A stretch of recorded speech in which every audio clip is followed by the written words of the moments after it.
My name is Linda Kincaid. Today I want to share with you the history of the Riverview mural and how it came to fruition. This has been a very arduous task. I have to take you back to 1994 to explain why we're here. The Clean and Beautiful team was one of 6 teams identified through a visioning process that began in 1994. The Riverview Catch the Vision project was initiated in August of 1994 and has made a positive impact on the community. Riverview, historically an African American neighborhood, planned in the model cities, originally designed to be geographically isolated from other residential neighborhoods. Riverview is a mixed neighborhood of white and African Americans with middle, low, and very low income. Yet the perception persisted that the residents were black residents of public housings who abused drugs. This was the thinking in 1994. When the suggestion to explore visioning as a way to address problems in the neighborhood, the Kingsport volunteers and staff assisted the residents in a visioning process to be completed in 2017. Although several agencies were working towards the community's visioning in 2017 goals of a drug-free community, the United Way Community-Wide Needs Assessment in 1993 identified substance abuse as one of the top 5 areas of need. Residents of Riverview and of the entire community were shocked in July 1994 when a 4-year-old girl was fatally shot as she was playing outside her home in the Riverview apartments. Concerns grew with the loss of a second life resulting from a drug deal gone bad. The reaction to this emotional incident was immediate and vocal as citizens mobilized to counteract the impact of drugs and violence our community had. Riverview residents held open community meetings with city leaders, law enforcement agencies, and neighborhood leaders. After first venting long-felt frustrations, residents began to look actively for solutions by the community meeting, and many mentioned their vision for the neighborhood. City officials and volunteers from Kingsport offered resources to develop their vision and they pledged support to achieve the goals they set for themselves and the neighborhood. So during the Catch the Vision meeting in October '94, more than 265 specific ideas were generated by more than 200 residents, and then prioritized to determine 6 specific areas of actions, which brings us to today. One of the groups identified was the Clean and Beautiful team. One of the goals of the team was to improve the appearance of our neighborhood by involving local governments, area residents, businesses in a comprehensive beautification plan. In 1995, there was a kickoff in April, sponsored by the cleanup and tree planting ceremony. Jeanette Blazer, the executive director of Kingsport participated in both events. In 1995, July, a cleanup day and painting project was initiated. And in 1995 of August, monies were donated and barrels and flowers planted along the Lincoln Street, now known as Martin Luther King.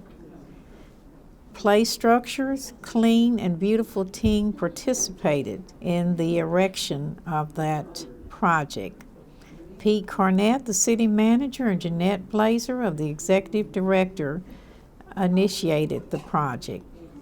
In 1995, of September, the team was presented with the vision of the mural. It was something that I'd long held to commemorate the community and what I thought would the individuals that would have a historical impact, or had made rather a historical impact on the community.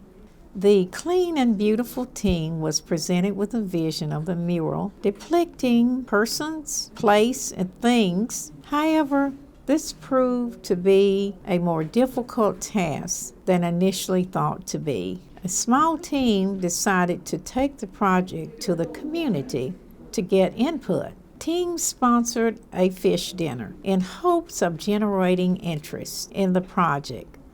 An appeal was made through the Community Unity Celebration in January 1996. Things looked dismal.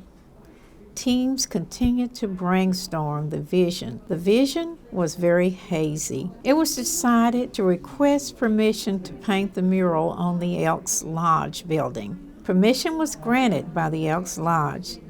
Teams began to put out feelers for artists, special efforts to seek an African American artist. There was one name of an artist in Washington, D.C. that had painted a mural in the Abington area. However, obstacles arose. There was no funding. Grants obtained would not permit monies to be spent on public buildings. The team brainstormed ideas from neighborhood historians such as Mrs. Bly and Mrs. Ellis. Letters were mailed to area churches and civic groups for their participation. Finally, a sub-team was initiated. This team was divided into 3 groups: naming of the mural, the layout of the mural, and security. August 1996 through 97, more frustrations, steadfast, were unfolding. There were ideas of naming the mural or depicting activities from Lincoln Street during the 40s, 50s, and 60s. What major institutions were also on Lincoln Street, as well as individuals. Pictures obtained gradually consisted of 33 names. However, only 18 pictures were obtained for the project. A newspaper appeal went out in 1998 to continue the project. The project lay dormant for a while, especially in 1997. However, in 1998, Jeanette Blazer retired as executive director of Kingsport tomorrow, and as fate would have it, a committee was established to identify a project to pay tribute to Jeanette. The committee knew the Riverview community was near and dear to her heart. It was proposed that funds be donated for the completion of the mural. All of the original Clean and Beautiful team were not involved due to scheduling of meeting times. However, things appeared to move rather quickly. An artist was commissioned from Southwest Virginia. She made several trips to Kingsport, met with committee and discussed fees, walked around Lincoln Street to get a visual of the neighborhood, visit the V.O. Dobbins Center building. Much of the communication after that point took place with Dottie McMiller, Lisa Jenkins, and the artists. It would be almost 2.5 years, however, before the project came to fruition, before the building was completed. Still, even the week before the mural was to be unveiled, there were concerns about security, worry that someone would destroy the mural. So it was decided that the mural would be attached to a wall inside the V.O. Dobbins building. This brings us to the occasion. There are educators, because in this era that I grew up in, we looked up to teachers as role models. Heroes, if you will. Wow, what a great skill to take a fertile mind and impart skills. Some of you are here today because you were inspired by a teacher. Entrepreneurs of the 40s, 50s, and 60s, segregated times, haircuts, food, dry cleaning, musicians, music we enjoyed in clubs or churches and schools have always been major institutions for African American communication and self-expression. The mural captures all of this. The mural involves memories of people and days gone by. This is a very special occasion to dedicate the mural. It reminds me of the scripture in Proverbs 29:18, "Where there is no vision, the people perish." We all get to either be a part of telling a story or playing a role or a part in the story. These individuals memorialized on the mural have told a story, and so they are honored, and also Jeanette Blazer. Thank you.